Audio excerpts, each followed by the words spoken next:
الحمد للہ وحدہ والصلاة والسلام علی من لا نبی بعدہ اما بعد فاعوذ باللہ من الشیطان الرجیم بسم اللہ الرحمن الرحیم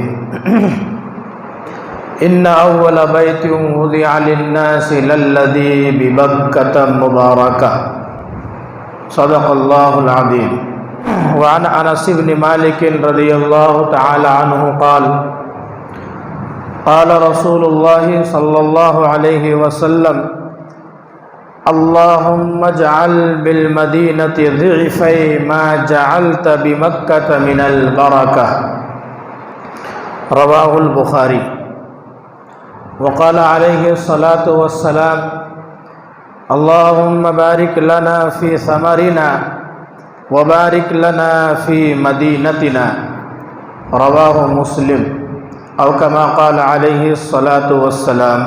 معزز و مکرم سامعین، پیارے دینی بھائیوں، بزرگوں، میں نے جو آیت کریمہ اور 2 حدیث شریف پیش کی ہے، اس کی روشنی میں چند منٹ عرض کرنے کی کوشش کروں گا۔ اللہ تعالیٰ نے سب سے پہلا گھر جو بنایا ہے وہ مکہ مکرمہ میں کعبۃ اللہ ہے، بیت اللہ ہے، جس کی تفصیل اور ڈیٹیل ہم نے اس سے پہلے بیان کیا۔ چونکہ یہ حج کے سفر کا مہینہ چل رہا ہے، حاجیوں کا قافلہ لگاتار پے در پے مکہ اور مدینہ پہنچ رہے ہیں، اور عنقریب چند ہی دن میں پھر حج شروع ہونے والا ہے۔ خوش نصیب ہیں وہ لوگ جن کو اللہ تعالیٰ نے اپنے در پر بلایا، نبی کے روضے پر بلایا، حاضری کا موقع عنایت فرمایا۔ اللہ تعالیٰ ہم سب کو بھی حاضری کا موقع نصیب فرمائے، ہم سب کو بھی حج اور عمرے کی سعادت نصیب فرمائے۔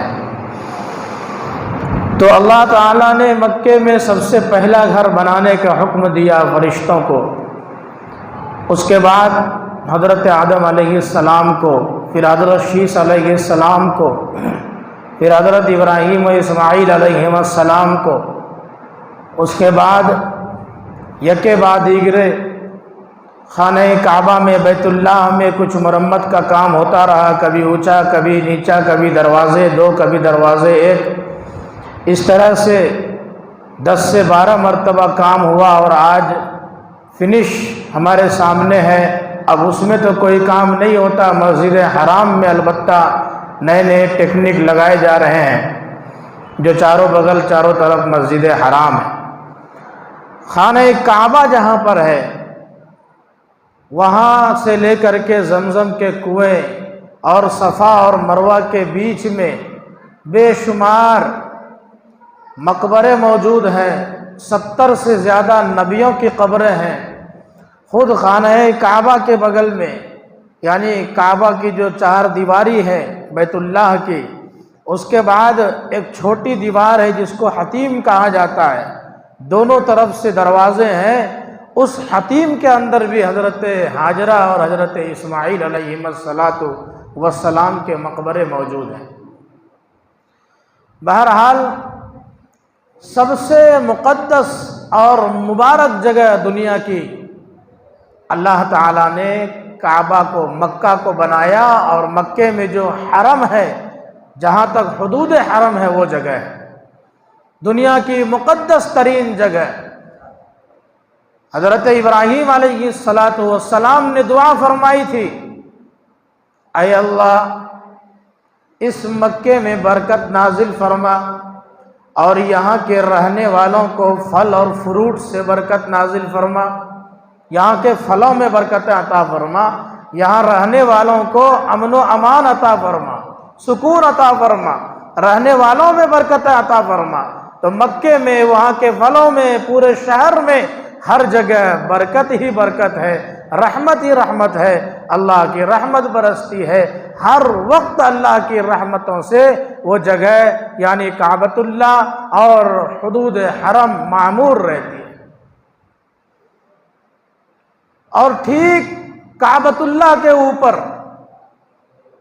ایک اور گھر ہے اللہ کا جس کو بیت المعمور کہا جاتا ہے، اوپر فرشتے طواف کر رہے ہوتے ہیں، روزانہ 70,000 فرشتے، صبح کو 70,000، شام کو 70,000، اور ایک بار جو عبادت کر لے، طواف کر لے، دوبارہ پھر قیامت تک کبھی موقع ملنے والا نہیں ہے۔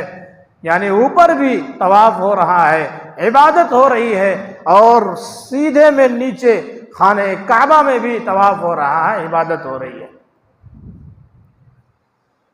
اللہ کے اس گھر میں ہر وقت رحمت کی بارش ہوتی ہے، جو وہاں گئے ہیں وہ ہر وقت رحمت میں نہاتے رہتے ہیں، رحمت کی بارش ہو رہی ہے، رحمت کا لطف لے رہے ہیں، رحمت میں غوطہ لگا رہے ہیں، نہا رہے ہیں۔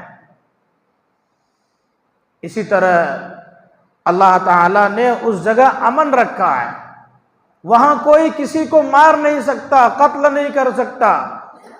اسی طرح وہاں کا درخت کوئی کاٹ نہیں سکتا، وہاں کے پرندوں کو، چڑیوں کو کوئی مار نہیں سکتا۔ اللہ نے اس شہر کی قسمیں کھائی اور بلد امین فرمایا، لا اقسم بہذا البلد وانت حل بہذا البلد ووالد وما ولد۔ اس طرح کی اللہ نے قسم فرمائی کہ اس شہر کی قسم ہے جو شہر امن والا شہر ہے، جہاں امن ہی امن ہے، سکون ہی سکون ہے، یہاں کوئی کسی کو پریشان نہیں کر سکتا، یہاں تک کہ کوئی جانور کو بھی یہاں مار نہیں سکتا۔ امن والا شہر بنایا، وہاں کے رہنے والوں میں برکتیں دی، اور ایسی برکتیں کہ دنیا کی ساری چیزیں، دنیا کے سارے سامان اور دنیا کی ساری ترکاریاں، دنیا کے سارے پھل فروٹس مکہ شہر میں آپ کو موجود ملیں گے۔ اس لیے کہ پوری دنیا کے لوگ جاتے ہیں، پوری دنیا کے ایمان والے جاتے ہیں، تو دنیا کے سارے سامان وہاں ملتے ہیں۔ ہمارے انڈیا میں دنیا کی ساری چیزیں نہیں ملیں گی، بہت ساری چیزیں ہیں دنیا کے کونے کونے میں، وہ یہاں کہاں آ سکتی ہیں، لیکن وہاں چونکہ دنیا کے ہر جگہ سے لوگ پہنچتے ہیں تو دنیا کی ساری چیزیں وہاں موجود۔ وہاں پھل اور ترکاریاں اور سبزیاں عام طور پر لوگ کاشتکاری زراعت نہیں کرتے ہیں، کہیں کہیں اگر اگ گئے تو اگ گئے، لیکن سب باہر سے آتے ہیں، اس کے باوجود بھی دنیا کی ساری چیزیں وہاں موجود ہیں۔ یہ حضرت ابراہیم کی دعا کی برکت ہے، اللہ نے اس جگہ کو خاص جگہ بنایا۔ جو ایک نماز وہاں پڑھ لے 1,00,000 نماز کا ثواب، جو ایک مرتبہ سبحان اللہ کہہ دے 1,00,000 مرتبہ سبحان اللہ کہنے کا ثواب، جو 1 روپیہ وہاں صدقہ کر دے 1,00,000 روپیہ صدقہ کرنے کا ثواب۔ تو وہاں جانے والے کتنے مبارک ہوں گے، کیسے خوش نصیب ہیں وہ بندے جن کو اللہ بلاتا ہے، موقع دیتا ہے، وہ وہاں طواف کرتا ہے، صفا اور مروہ کی سعی کرتا ہے، حضرت ہاجرہ کی یادگار کو دہراتا ہے، زمزم پیتا ہے، ہر وقت پیتا ہے، 24 گھنٹے پیتا ہے، سیراب ہو جاتا ہے۔ اور جو روزہ رکھ کر کے وہاں یعنی کعبے کے چاروں بغل بیٹھ کر کے افطار کرتے ہیں، حجر اسود کے سامنے بیٹھتے ہیں، مقام ابراہیم کے سامنے بیٹھتے ہیں، کیا منظر ہوتا ہے۔ اللہ ہم سب کو موقع عطا فرمائے۔ الحمدللہ اللہ نے ایک مرتبہ موقع دیا، اللہ ہمیں بار بار موقع عطا فرمائے۔ تو یہ ازدحام، یہ بھیڑ، لاکھوں کا مجمع، دن میں رات میں تہجد کی نماز، اسی طرح 5 وقت کی نماز، بہت دور تک لائنیں لگی رہتی ہیں، صف کے صف نماز پڑھتے رہتے ہیں، 1.5 2 کلومیٹر تک لوگ نماز پڑھتے رہتے ہیں۔ تو اللہ نے اس شہر کو ایسا شہر بنایا، زمین کا جو ٹکڑا شروع ہوا اللہ نے یہیں سے شروع فرمایا، یعنی زمین کو جب بنانا شروع کیا، پوری دنیا میں اللہ نے پانی ہی پانی بنایا تھا، اس کے بعد جب زمین کو بنانے کا فیصلہ فرمایا تو زمین پر بلبلے کی ایک شکل کی اللہ نے یہ خانہ کعبہ کو دیا تھا، وہاں سے زمین کو پھیلانا شروع کیا، یعنی پورے دنیا کے بیچ کا حصہ کعبہ ہے، اور دنیا اس طرح پھیلی ہے، ہر طرف سے لوگ کعبے کی طرف رخ کرتے ہیں، چاہے وہ پچھم میں رہنے والے ہو کعبے کی طرف ہی رخ کریں گے، اور مشرق میں رہنے والے بھی کعبے کی طرف رخ کریں گے۔ اس سے پہلے نبی اکرم صلی اللہ علیہ وسلم کو حکم ہوا تھا یروشلم کی طرف، بیت المقدس کی طرف رخ کر کے آپ نماز پڑھتے تھے، لیکن آپ کے دل میں یہ تمنا تھی کہ کسی طرح رخ کعبے کی طرف ہو جائے۔ یہ تمنا اللہ نے پوری کی۔ جب مدینہ تشریف لائے تو وہاں پر ایک مسجد ہے، مسجد القبلتین، اس مسجد میں آپ ظہر کی نماز پڑھ رہے ہیں، اور اسی نماز کے دوران اللہ نے حکم دیا، اے نبی ہم نے آپ کی خواہش کو پوری کر دیا، آپ کی چاہت کو پوری کر دیا، آپ کے دلوں کی تمنا ہم دیکھ رہے تھے، آپ بار بار یہ چاہ رہے تھے کہ قبلہ بدل جائے اور کعبے کی طرف ہو جائے، لو ہم نے قبلہ بدل دیا۔ ظہر کی اسی نماز میں، اسی مسجد القبلتین میں حکم ہوا کہ تم یروشلم یعنی بیت المقدس کی طرف سے اپنے رخ کو پھیر لو اور کعبے کی طرف ہو جاؤ۔ اسی نماز میں نبی اور صحابہ اپنے رخ کو پھیر کر کعبے کی طرف ہو گئے۔ آج بھی اس مسجد میں دو مصلی ہیں، دو محراب ہیں، ایک اس طرف ایک اس طرف، ایک بیت المقدس کی طرف ایک مسجد حرام کی طرف، اور وہاں دو قمقمے لگے ہوئے ہیں، بڑا قمقمہ مسجد حرام کی طرف اور چھوٹا قمقمہ وہ لائٹیں ہیں بیت المقدس کی طرف۔ ابھی بھی اس مسجد کی لوگ زیارت کرتے ہیں جو حج اور عمرے میں جاتے ہیں۔ بہرحال مکے کے اندر اللہ نے بڑی برکتیں رکھی۔ حضرت ابراہیم کو حکم ہوا کہ آواز دے، اس گھر میں لوگ اللہ کی عبادت کے لیے آئیں گے۔ حضرت ابراہیم نے آواز دی، دنیا میں جتنے انسان تھے انہوں نے بھی، اور جو ابھی پیدا نہیں ہوئے تھے روح کے اندر تھے انہوں نے بھی حضرت ابراہیم کی اس آواز کو سنا اور وہیں سے جواب دیا، لبیک اللہم لبیک، اے اللہ میں حاضر ہوں، اے اللہ میں حاضر ہوں۔ علماء نے لکھا جو ایک بار کہا وہ ایک بار ضرور جائے گا، جنہوں نے 10 بار کہا وہ 10 بار ضرور جائے گا۔ تو جو خوش نصیب پہلے ہی جنہوں نے جواب دے دیا انشاءاللہ وہ ضرور جائیں گے۔ اب یہ تو معلوم نہیں کس نے جواب دیا، دعا کرتے رہنا چاہیے، اس کے لیے کچھ پیسے اکٹھے کرنے چاہیے، دل میں تڑپ رہنی چاہیے، دل میں عشق ہونا چاہیے، اے اللہ مجھے بلا لے، اے اللہ ہمیں موقع دے دے۔ نمازوں میں دعائیں کرنی چاہیے۔ اگر کسی کو تڑپ ہوگی، دل میں عشق ہوگا، کامل محبت ہوگی، اللہ اس کو ضرور پہنچائے گا۔ وہاں جانے کے لیے عشق چاہیے، محبت چاہیے، وہ عشق کا مقام ہے، وہ محبت کا مقام ہے، وہ دل لگانے کا مقام ہے۔ وہاں دل کے اندر کی محبت اور چاہت کو دیکھا جاتا ہے، وہاں پیسے کی کوئی اوقات نہیں ہے۔ بڑے بڑے پیسے والے دنیا سے چلے گئے، دل میں آرزو اور تمنا رہ گئی، لیکن اس مقام تک نہیں پہنچ پائے، اور غریب سے غریب ترین لوگ اللہ کے گھر کی زیارت کر کے آ گئے۔ تو وہاں عشق لے جاتا ہے، وہاں کی محبت میں انسان کو تڑپنا چاہیے، وہاں کی محبت میں انسان کو رونا چاہیے۔ ہمارے نبی جناب محمد الرسول اللہ صلی اللہ علیہ وسلم جب مکہ چھوڑ کر مدینہ تشریف لا رہے تھے، مکے کی طرف دیکھا، کعبے کی طرف دیکھا اور کہا، اے کعبہ، اے مکہ شہر، بڑی محبت ہے ہمیں تجھ سے، اگر ہجرت کا حکم نہ ہوتا، اگر ہماری جان اور ہمارے مال کو یہاں خطرہ نہ ہوتا، اگر یہ کفار و مشرکین ہمارے خون کے در پہ نہ ہوتے، تو میں تم سے محبت کرتا ہوں، میری جان سے بھی زیادہ تو عزیز ہے، میں تجھے چھوڑ کر کبھی نہ جاتا۔ یہ ہمارے نبی نے مکہ شہر کو کہا تھا، میں تجھے چھوڑ کر کبھی نہیں جاتا۔ سب سے زیادہ محبت مکے سے تھی ہمارے نبی کو، لیکن جب پریشان کر دیا لوگوں نے، کفار و مشرکین نے، دشمنوں نے تلوار لے کر قتل کرنے کے لیے جان کے در پہ خون کے پیاسے ہو گئے، تو اللہ نے ہجرت کا حکم دے دیا اور کہا کہ مدینہ چلے جائیں، وہاں لوگ پلکیں بچھائے آپ کا انتظار کر رہے ہیں۔ جب مدینہ تشریف لے گئے، لوگ خوشی سے جھومنے لگے، روزانہ کئی مہینے انتظار میں تھے مدینے کے انصار، مدینے کے مددگار، مدینے کے لوگ کہ کب آخری نبی یہاں تشریف لائیں گے اور یہاں مہمان بنیں گے، یہ مدینہ تو منور اور معطر ہو جائے گا۔ علماء نے لکھا آپ صلی اللہ علیہ وسلم پیدا ہوئے مکے کے اندر، مکہ مکرم ہو گیا، اللہ تعالیٰ نے اس میں برکتیں رکھی، نبیوں کا سلسلہ جاری کیا، اور چونکہ ہمارے نبی کو اس شہر میں پیدا کرنا تھا، اسی لیے اللہ نے پہلے ہی سے ہمارے نبی کے استقبال میں اس شہر کو سجایا، اس شہر کو بسایا، اس شہر کی زینت دی، اس شہر کو اللہ نے خوبصورتی عطا فرمائی اور وہاں پر رہنے والے مقیم شہری کو بسایا، چونکہ ہمارے نبی کو وہی پیدا کرنا تھا۔ بہرحال تو شاعر نے، عربی شاعر نے کہا ولد فی مکہ فاصبحت مکرمہ، آپ مکے میں پیدا ہوئے، مکہ مکرم بن گیا، باعزت بن گیا۔ وعاش فی المدینہ، اور مدینے میں زندگی گزاری، ہمارے نبی نے ہجرت کے بعد مدینے میں زندگی گزاری۔ فاصبحت منورہ، وہ مدینہ روشن اور منور ہو گیا۔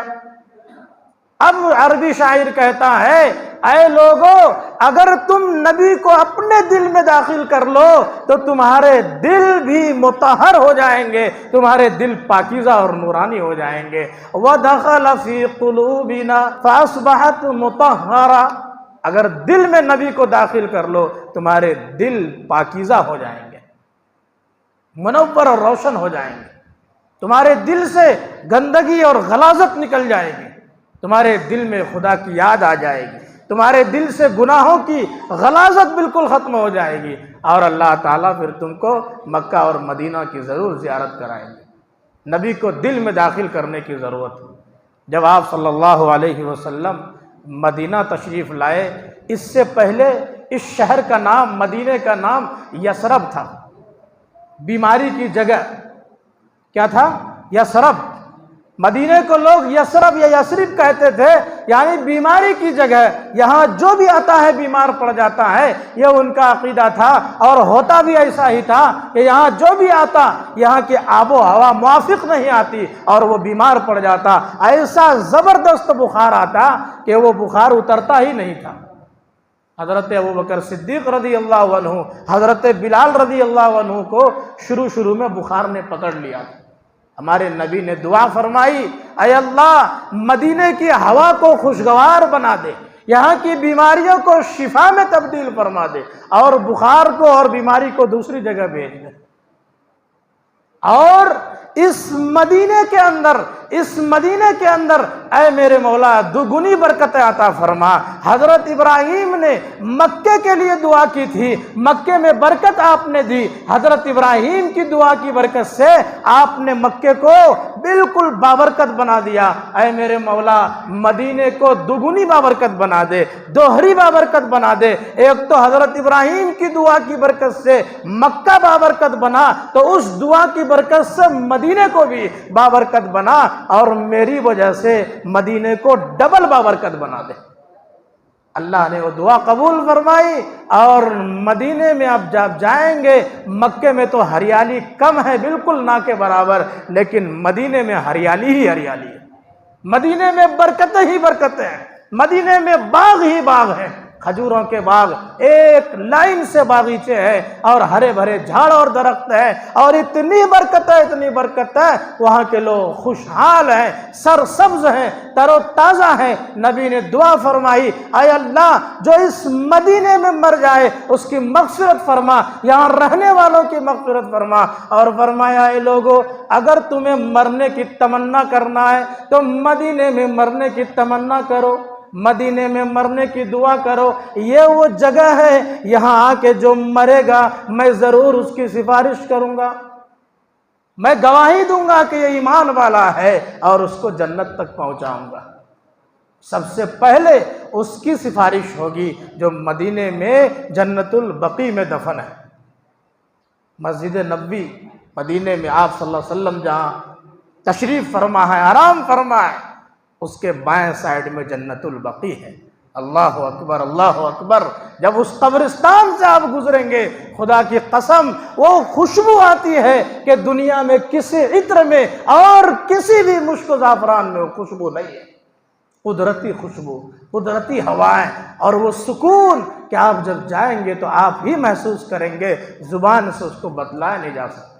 حضرت عثمان رضی اللہ عنہ، حضرت فاطمہ رضی اللہ عنہ، اور ہزاروں صحابہ کرام، 10,000 سے زیادہ صحابہ کی قبر، صحابہ کے مزارات اس جنت البقیع میں ہیں۔ اور بہت سارے ہمارے انڈیا کے بھی خوش نصیب علماء ہیں، یہاں کے بہت سارے ایسے لوگ ہیں جو وہاں مدفون ہیں، اللہ نے ان کو بڑا اونچا مقام عنایت فرمایا۔ ابھی چند مہینے پہلے جب میں عمرے سے آیا، دلی ایئرپورٹ میں اترا تو حادثہ ہوا، بس میں آگ لگ گئی۔ وہ سارے لوگ کتنے خوش نصیب تھے، کتنے خوش نصیب تھے کہ سب کے سب اللہ کے نبی کے روضے کے بغل میں جنت البقیع میں دفن کیے گئے۔ ہم سمجھتے ہیں کہ حادثہ ہو گیا، وہ حادثہ نہیں، ان کی قسمت اس حادثے نے بدل دی، اور وہ اولین خوش نصیب میں سے ہوں گے جن کے لیے ہمارے نبی سفارش کر رہے ہوں گے۔ روایتوں میں آیا کہ اس قبرستان میں، اور ایک قبرستان ہے جنت المعلیٰ جو مکے میں ہے، ان دونوں میں یا ان میں سے کسی ایک میں فرمایا جو یہاں دفن ہونے والے 70,000 وہ لوگ ہوں گے اللہ تعالیٰ جن کا حساب و کتاب نہیں لیں گے، وہ قیامت میں قبر سے اٹھے گا، سیدھا جنت میں داخل ہو جائے گا۔ سبحان اللہ، 70,000 لوگ جو یہاں دفن ہے، 70,000 لوگ بلا حساب و کتاب جنت میں جائیں گے۔ ایسا وہ مدینہ ہے۔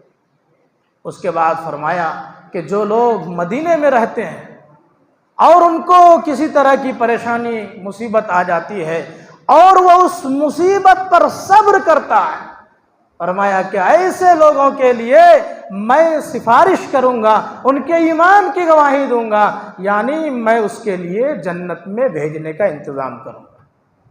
مدینے کے لوگوں کی اتنی فضیلت ہے، نبی نے فرمایا یہاں سے اڑنے والی دھول اور یہاں سے اڑنے والی مٹی، یہاں کی مٹی میں اڑنے والے دھول میں، یہاں کے ذرے ذرے میں اللہ نے شفا رکھی ہے، شفا دیا ہے، مدینے کی مٹی میں شفا۔ جب وہاں لوگ گزرتے ہیں، علماء پڑھے لکھے لوگ، تو وہ گاڑی میں شیشہ بند نہیں کراتے، بولتے ہیں شیشہ کھول دو، مدینے کی ہوائیں آنے دو، وہاں کی مٹیاں آنے دو، یہاں کے ذرات بدن پر پڑنے دو۔ یہاں تک علماء عشق اور محبت سے چلتے ہیں کہ اگر دھول اور مٹی پڑ جائے تو اس کو اور بدن میں مل لیتے ہیں، اس کو پوچھتے نہیں ہیں، اس لیے کہ نبی نے فرمایا یہاں کی مٹی میں شفا ہے، یہاں کے دھول میں شفا ہے۔ جس مٹی میں نبی نے شفا کہہ دیا، اس بات سے یقین والی بات کون سی ہو سکتی ہے؟ وہ ایسا شہر ہے۔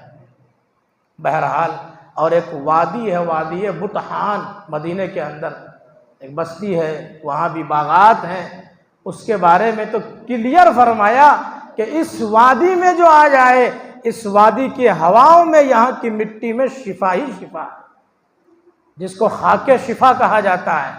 لوگ مٹی لے کے بھی آتے تھے، اب سعودی حکومت نے اس کو بند کر دیا ہے، اس لیے کہ لوگ جاتے اور مٹیاں بھر بھر کے لے کے آتے تھے، اور پھر وہاں آ کر کے ایئرپورٹ پہ آ کر کے لوگ پکڑتے تھے کہ مٹی کہاں لے کے جا رہے ہو، تو وہاں ایئرپورٹ والے سمجھتے تھے دلی وغیرہ میں بھی کہ ہو سکتا ہے اس میں کوئی کیمیکل ہو، تو اب وہاں منع کر دیا گیا۔ اور ایک کنواں بھی ہے، بدر کے میدان سے آگے ایک کنواں ہے جس میں آپ صلی اللہ علیہ وسلم نے اپنا لعاب دہن، منہ کا تھوک ڈال دیا تھا۔ اس پانی میں آج بھی شفا ہے اور قیامت تک اس پانی میں شفا رہے گا۔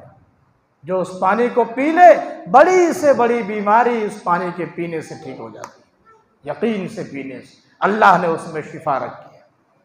اس کے بعد جو مدینہ جاتے ہیں، مسجد نبوی جہاں روضہ شریف آپ صلی اللہ علیہ وسلم آرام فرما ہے، روایتوں سے معلوم ہوتا ہے اور تمام دنیا کے علماء کا یہ متفقہ فیصلہ ہے کہ جہاں آپ صلی اللہ علیہ وسلم آرام کر رہے ہیں، وہ نیچے سے لے کر اوپر تک کی جگہ، آپ کی قبر مبارک، آپ کا روضہ شریف، اس جگہ سے بہتر نہ یہ دنیا میں، نہ اس دنیا میں کوئی جگہ ہے اور نہ آخرت میں کوئی جگہ ہے۔ وہ جگہ جنت سے بہتر، وہ جگہ کعبے سے بہتر، وہ جگہ صفا اور مروہ سے بہتر، وہ جگہ مقام ابراہیم سے بہتر، وہ جگہ حجر اسود سے بہتر، وہ جگہ اللہ کے عرش سے بہتر، اور وہ جگہ اللہ کی کرسی سے بھی بہتر ہے۔ تمام جگہوں میں سب سے بہترین جگہ وہ ہے جس جگہ میں آپ صلی اللہ علیہ وسلم آرام فرما رہے ہیں، کعبۃ اللہ سے بھی بہترین جگہ ہے۔ اور نبی نے فرمایا ما بین بیتی و منبری روضۃ من ریاض الجنہ، میرے گھر اور میرے منبر کے درمیان کی جو جگہ ہے یہ جنت کی جگہ ہے، جنت کا باغ ہے، جس کو ریاض الجنہ کہا جاتا ہے۔ حاجی اور عمرہ کرنے والے جاتے ہیں، پرمٹ بنانا پڑتا ہے اس میں نماز پڑھنے کے لیے۔ وہ روایتوں سے معلوم ہوتا ہے بالاتفاق جو نبی صلی اللہ علیہ وسلم کی قبر اور نبی کے منبر جہاں نماز پڑھاتے تھے اس کے بیچ میں جتنی جگہ ہے وہ جنت کا ٹکڑا ہے، بلا شبہ وہ جنت کا ٹکڑا ہے۔ وہ جگہ اللہ نے جنت سے بھیجا اور پھر اس جگہ کو اٹھا کر کے قیامت کے دن اللہ جنت میں ڈال دیں گے۔ بڑے خوش نصیب ہیں وہ لوگ جس کو وہاں جانے کا اور نماز پڑھنے کا موقع مل جائے۔ کبھی جانے کا موقع ملے تو پہلے ہی پرمٹ بنا لینا، ورنہ پھر وہاں انٹری نہیں ملتی ہے۔ اس جنت میں جانے کے لیے پرمٹ چاہیے، 2 منٹ 3 منٹ کا وقت ملتا ہے۔ بہرحال اس کے بعد 40 وقت کی نماز وہاں پڑھی جاتی ہے مدینے کی مسجد میں۔ جو لگاتار 40 وقت کی نماز پڑھ لے حضور نے مہر لگا دیا، وہ آدمی منافق نہیں ہو سکتا، وہ کامل مومن ہوگا، اور میں اس کی سفارش بھی پہلے کروں گا۔ اللہ ہم سب کو یہ نصیب فرمائے 40 وقت کی نماز کا موقع ہمیں وہاں مل جائے۔ اس کے بعد جب مدینے سے مسجد نبوی سے کچھ دور آئیں گے، احد کا پہاڑ ہے، زبردست پہاڑ، بہترین پہاڑ، کہیں پر سرخ نظر آئے گا، کہیں وائٹ سفید نظر آئے گا، اور اتنا مست پہاڑ تقریباً 6.5-7 کلومیٹر لمبا اور 2.5 سے 3 کلومیٹر چوڑا پہاڑ۔ آپ صلی اللہ علیہ وسلم نے فرمایا یہ احد پہاڑ ہم سے محبت کرتا ہے اور میں احد پہاڑ سے محبت کرتا ہوں۔ اسی کے دامن میں جنگ احد لڑی گئی، احد کی لڑائی، جہاں پر آپ صلی اللہ علیہ وسلم نے ایک ٹیلے پر 50 صحابہ کو متعین فرمایا جو ہم نے واقعہ بتایا، اور اسی کے دامن میں 70 احد کے شہید ابھی بھی آرام فرما ہے۔ 67 قبریں ایک ساتھ ہیں، ایک ہی گڈھے میں 67 قبریں، اور ایک عبداللہ بن جاحش اور ان کے ماموں سید الشہداء حضرت حمزہ حضور کے چچا رضی اللہ تعالیٰ عنہ کی قبر ہے، اور ایک اور صحابی مصعب بن عمیر غالباً ان کی قبر ہے۔ وہ 2 صحابی ایک قبر میں، حضرت حمزہ ایک قبر میں، اور 67 صحابہ ایک قبر میں، 70 شہید کے وہاں مزارات۔ کیا خوشنما منظر ہوتا ہے جانے کے بعد۔ پھر اس کے بعد مسجد قباء کچھ دوری پر، جب آپ مکہ سے مدینہ تشریف لے گئے، جہاں پر 14 دن آپ رکے تھے مدینے سے تھوڑا باہر، وہاں پر مسجد کی تعمیر کی۔ لمسجد اسس علی التقوی، اسلام کی سب سے پہلی مسجد مسجد قباء، اللہ کے نبی نے اس مسجد کی تعمیر فرمائی۔ وہ مسجد عالی شان مسجد ہے، اور اسی کے آزو بازو میں ایک مسجد زرار ہے جس کو منافقوں نے بنایا تھا۔ اللہ نے کہا تھا کہ اس مسجد کو جلا دو، یہ تمہاری دشمنی میں بنائی گئی، یہ مسجد نہیں ہے، یہ تقوی کا گھر نہیں ہے، یہ عبادت کی جگہ نہیں ہے، یہ مسلمانوں کو نقصان پہنچانے کے لیے بنائی گئی۔ پھر صحابہ نے جا کر اس مسجد کو ڈھا دیا، نیست و نابود کر دیا۔ کچھ نشانات آج بھی موجود ہیں۔ تو بہرحال، اور ایک مسجد جمعہ بھی ہے جہاں پر آپ نے پہلی جمعہ پڑھی تھی، وہاں پر مسجد بنی جس کا نام مسجد جمعہ رکھا گیا۔ بہت دور کے فاصلے پر وادی جن ہے، گاڑی وغیرہ اگر نیوٹرل میں چھوڑ دیا جائے تو وہ اونچی جگہ پر چڑھتی ہے، نیچے نہیں آتی ہے۔ آپ پانی ڈالیں گے تو وہ اوپر چڑھے گا، پانی نیچے نہیں آئے گا، باٹل رکھیں گے تو اوپر جائے گا، نیچے نہیں آئے گا۔ اس جگہ کی کشش ایسی ہے، اب جناتوں کا اثر ہو یا اللہ نے ہی اس جگہ میں وہ اثر رکھا ہو، وہ تو اللہ جانے۔ ایسے ایسے مقامات مدینے کے اندر موجود ہیں۔ احد پہاڑ کے پیچھے ایک چھوٹی سی مسجد نما دیوار ہے، آپ اس جگہ جائیں گے۔